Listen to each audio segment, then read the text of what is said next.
je vois des collègues. Oui. Le professeur Maurice Timchouin, le professeur Jean Cavin Abba Oyono. Je les invite à un débat public direct sur la question. Salut les amis, Mathias Eric Oonangini, un autre point focal aujourd'hui. D'abord, il lance un défi au professeur Abba Oyono et le professeur Moïse Timchouin, mais également, il a de la peine à assumer que lui-même à une époque avait tenu les mêmes discours que tient aujourd'hui le professeur Abba Oyono et le professeur Maurice Timchouin. Pour ceux qui doutent, je vous présente un extrait de qui était le professeur Meillon avant que la sardine a eu raison de lui. Écoutez. L'État camerounais est un État amphiconstitutionnel. Ça veut dire ici que la Constitution n'y est qu'un prétexte pour masquer quelque chose qui en réalité est de l'ordre de la domination monarchique. Il s'agit en réalité d'une monarchie. C'est un système monarchique et étudié même à partir de des normes. C'est qu'on n'a pas le temps de le faire. Vous allez constater qu'il s'agit d'un système monarchique de pouvoir. Et je finis en disant que la manière dont le système camerounais fonctionne montre qu'il y a bien une loi de la gravité du présidentialisme.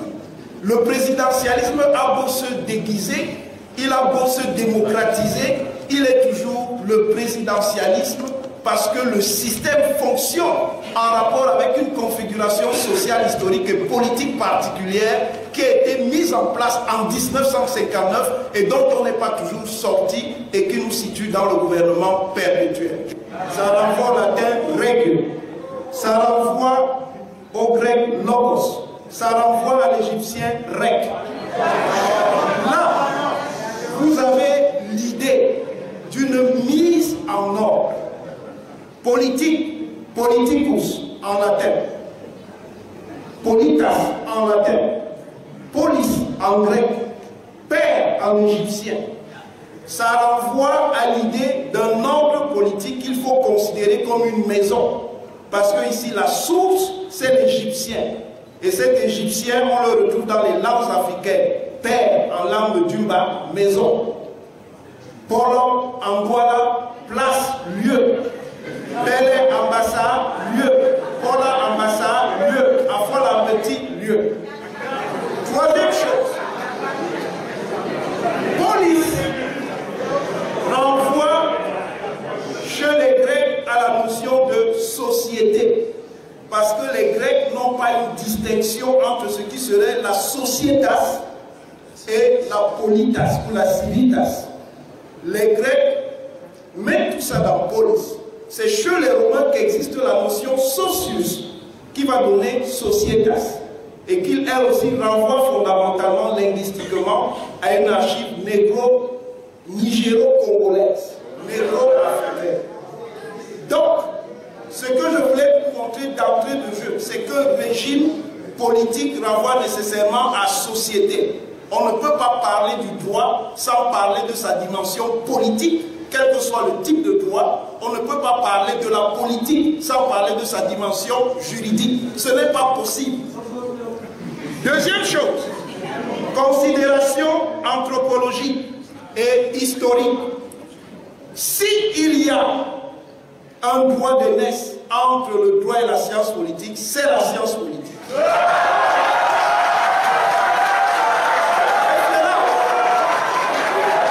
Référence, le Timée de Platon. Dans le Timée de Platon, Platon nous présente un dialogue entre le grand prêtre de Saou, Saïs, comme disaient les Grecs, que les Grecs appelaient Sonkis et qui s'appelait en égyptien Séank. Séank discute avec celui qui sera le fondateur de la démocratie grecque qui s'appelle Solon.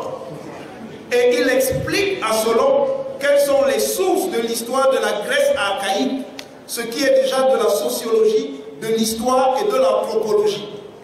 Et ce n'est pas pour rien que c'est Solon qui va constituer l'ordre démocratique en Grèce. Je ne veux pas rentrer dans là, mais si vous posez les questions, je serai obligé de justifier. Je passe. Donc, les sources de la théorie des régimes politiques qu'il y a chez Platon et chez Aristote viennent de deux écoles égyptiennes. l'école de Saou et l'école d'Oulou, Héliopolis, comme disaient les Grecs.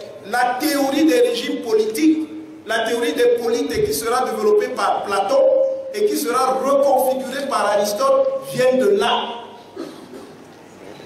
À partir de ce moment, il ne me semble pas qu'on puisse décrire une dynamique constitutionnelle seulement par l'énonciation de la norme. Que la Constitution soit écrite ou qu'elle soit orale, ce n'est pas simplement la Constitution perçue et formulée. C'est la Constitution vécue et appliquée. Et l'application est matérielle. Cette application matérielle a un aspect juridique, ce qui autorise les juristes, lorsqu'ils ne constatent pas l'application, de poser la problématique de l'inexécution. Et elle a un aspect évidemment sociologique et politique. Autre considération en rapport avec cela, parce que ce sont des éléments essentiels du débat. Je refuse, monsieur le doyen, qu'on expulse Maurice Duverger. Pourquoi? Parce que Maurice Duverger, précisément, a saisi l'une des choses qui était décisive dans l'analyse du droit. Il fait la distinction entre la constitution loi et la constitution programme. Si vous avez un régime qui présente des choses qui apparaissent comme de l'ordre du parlementarisme, mais qui ne les applique pas, est-ce qu'on peut dire que c'est un régime parlementaire? Je dis non. Ce n'est pas un régime parlementaire, parce que là, nous touchons à ce que j'appelle le complexe d'Amina. C'est quoi le complexe d'Amina? Pour ceux qui sont trop jeunes, Amina, c'était un travesti qui vivait à Yaoundé. Il portait des robes et des jupes. Quand vous le voyez de loin, vous pensez que c'était une femme. Et quand vous approchiez, vous écoutiez sa voix et vous voyez son allure, vous saviez que c'était un homme. Donc, ne nous contentons pas de l'apparence, allons à la substance. Je finis ces remarques préalables sur les questions de méthode. On a parlé des formes de pensée juridique indirectement. Le doyen a décliné son identité. Il a dit qu'il était positiviste, normativiste. Il s'est revendiqué de l'héritage de Kelsen. Oui, mais il y a Kelsen 1 et il y a Kelsen 2.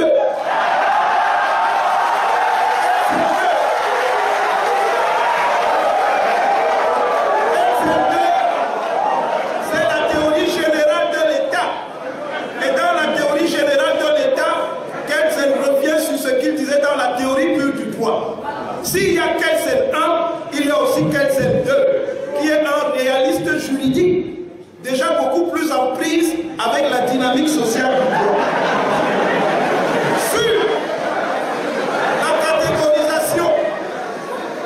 Sur la catégorisation, s'il vous plaît, moi, je ne dirais pas que je suis positiviste, ou que je suis constructiviste, ou que je suis normativiste. Si j'étais positiviste, je dirais que je suis équiste. Et qu'il dit qu'il a, dans les langues bantoues, signifie la norme posée. Si j'étais normativiste, je dirais que je suis mbendiste. Mbenda, mbend, mvende, décrivent la norme. Si j'étais constructiviste, je dirais que je suis moulonguiste, moulongo, comme disait l'anthropologue Dika Akwa. Si j'étais institutionnaliste, je dirais que je suis téliste. T en voilà, ordre. Itier en petit, ordre. Tel ambassade, ordre. Nous avons donc intérêt, dans la théorisation des phénomènes juridiques, à ne pas nous contenter des catégories dans lesquelles le droit et la politique ne sont pas encore décolonisés. Entrons donc dans le débat. Une fois que cette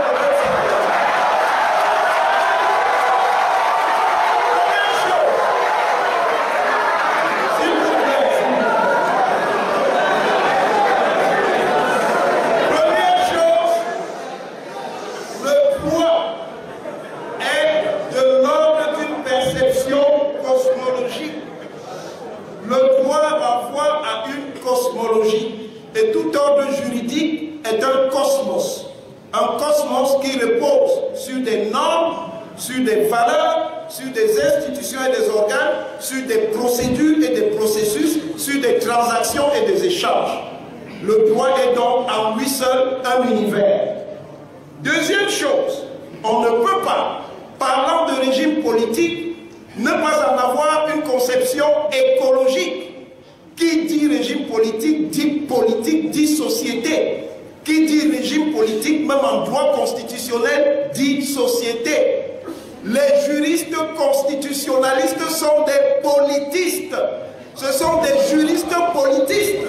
Et c'est ça qui justifie que certains d'entre eux ont migré vers la science politique de type sociologique par choix. C'est simplement un choix décisionnel à un moment donné.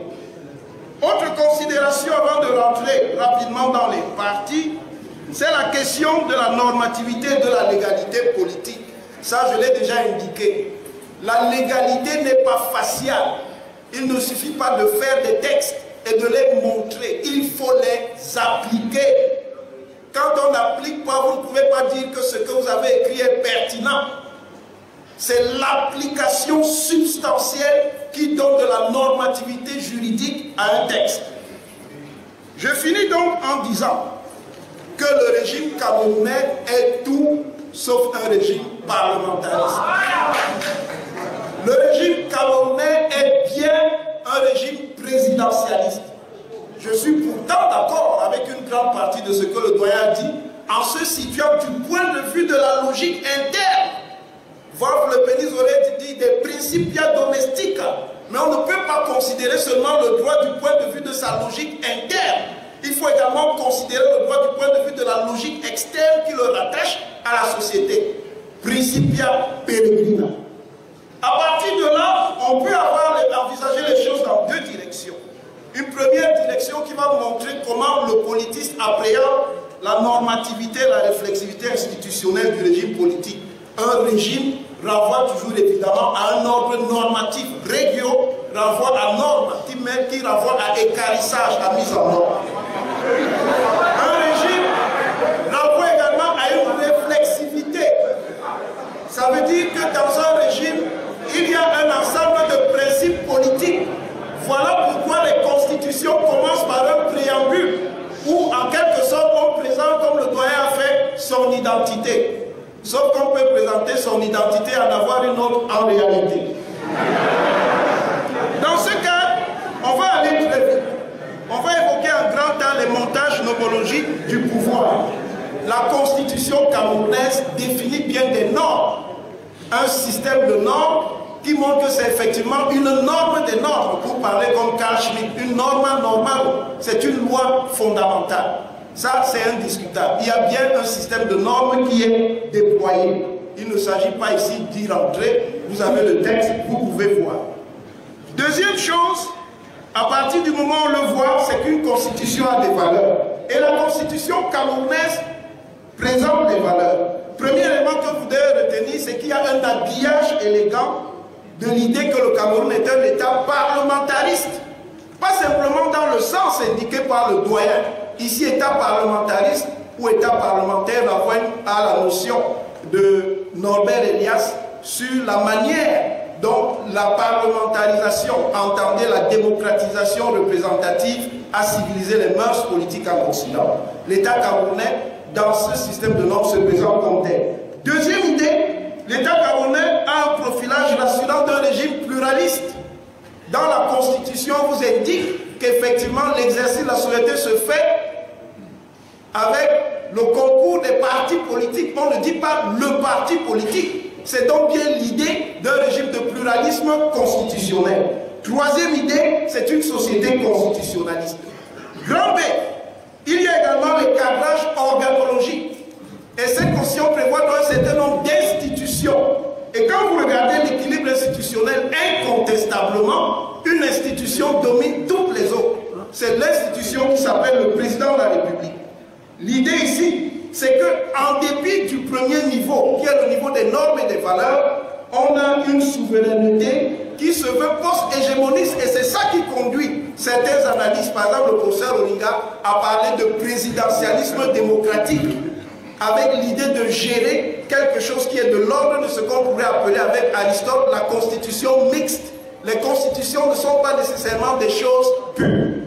Autre idée, en réalité, quand vous voyez ce système d'institution, il est incontestable. Et c'est le plus grand apport des juristes politistes à l'analyse des régimes politiques que la catégorie dite présidentialiste a bien du sens. C'est une catégorie fondamentale pour comprendre comment l'organisation du droit politique se fait, non seulement au Cameroun, mais dans les sociétés africaines ou en Europe. Troisième idée, quand vous regardez les mécanismes qui organisent les rapports entre ces organes, vous voyez très clairement, le professeur Guido l'a indiqué rapidement, qu'il y a un verrouillage du système présidentialiste. Et on va voir à la fin que c'est ça qui fait naître ce que Bakary appelle l'État-président. C'est-à-dire le fait que l'exorbitance de la puissance étatique présidentielle bloque l'ensemble du système institutionnel et fait que l'État à lui seul se résume au président.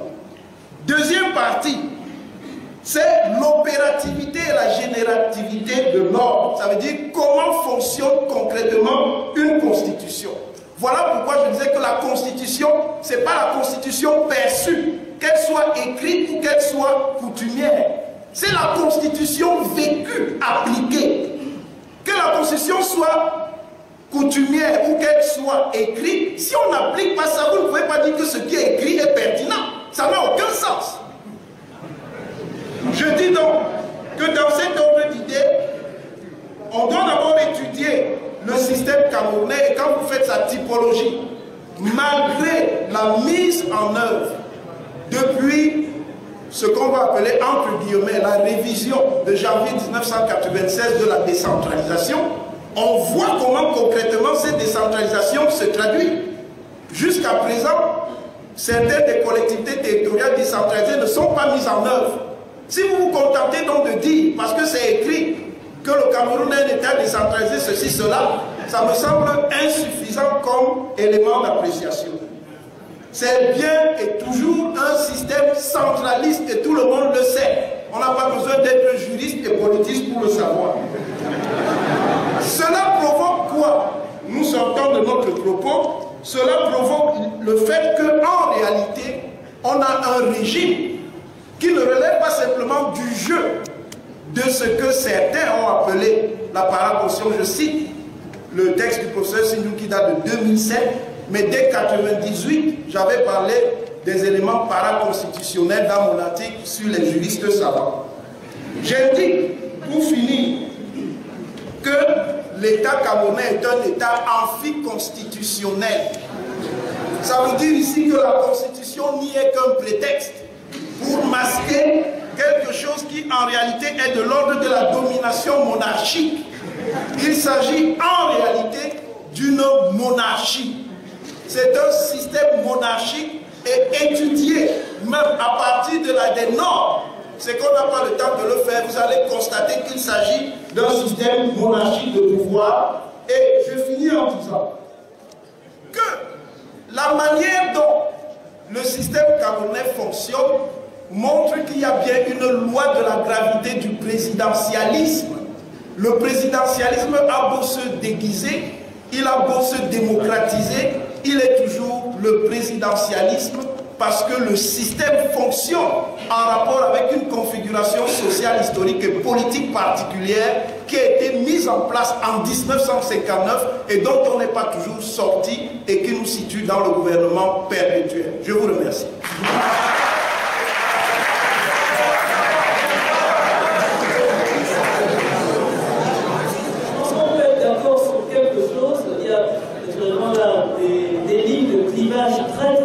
Très forte,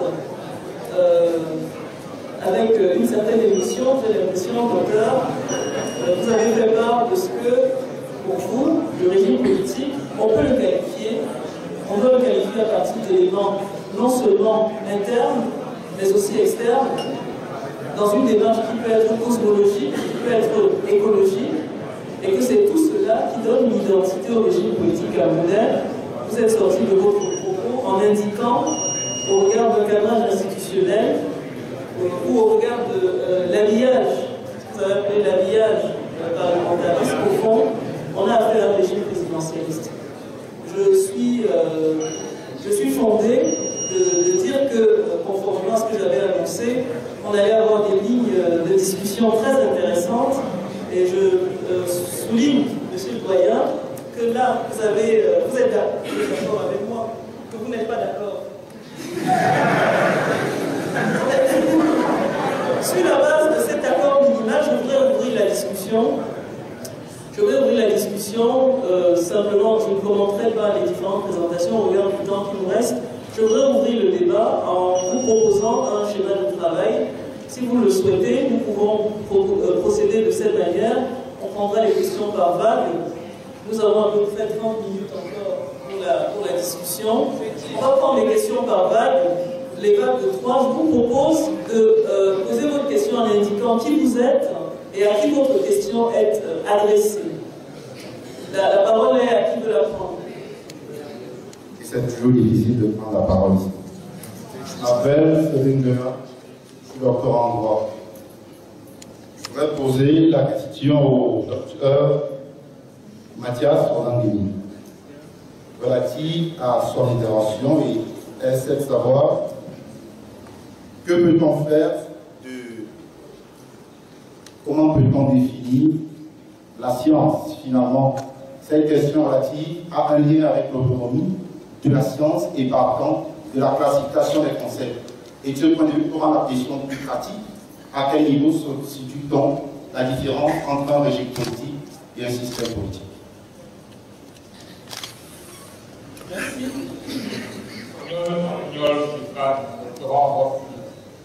Oui, ma question est posée à l'endroit du professeur Mandam.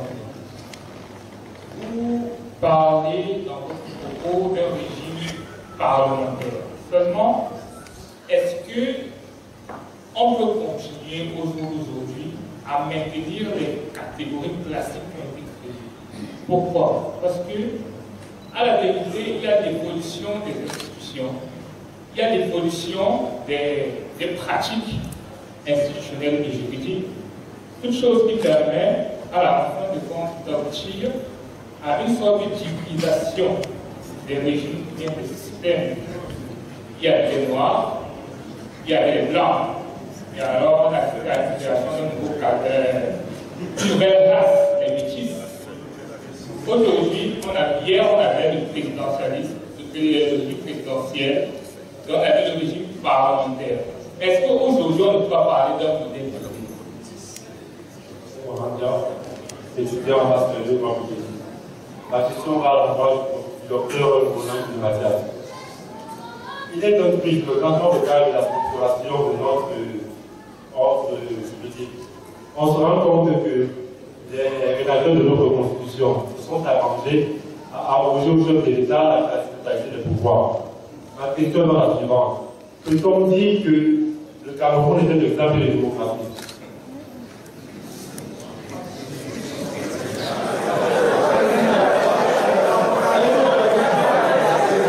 Quelle est la différence entre le régime et le système politique?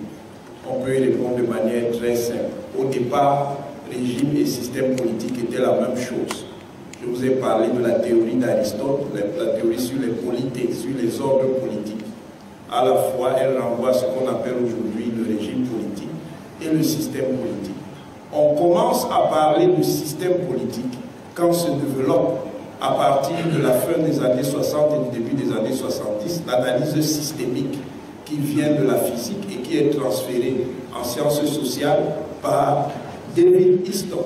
C'est à ce moment que certains juristes politistes français vont donc abandonner la perspective normativiste d'analyse des rapports de pouvoir et vont s'engager dans l'analyse systémiste. C'est à ce moment-là qu'on commence à distinguer système et régime politique.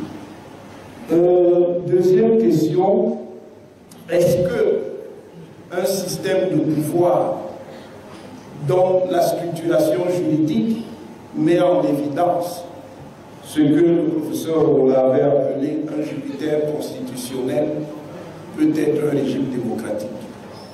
Je fais comme les Camerounais, je réponds à une question par une question. Merci.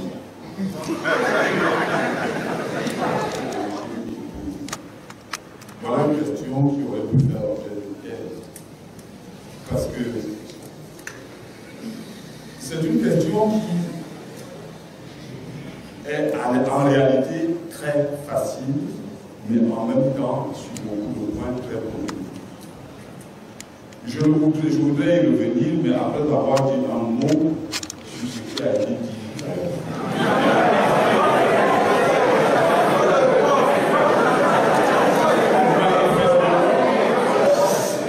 Manifestement, le docteur Roland Guillet est fâché avec le droit. Il n'aime pas le droit et il dénie au droit le droit d'exister. Il prend les modes d'analyse extra-juridiques et nous les impose. Non, docteur Roland Guillet, ça ne se passe pas comme ça.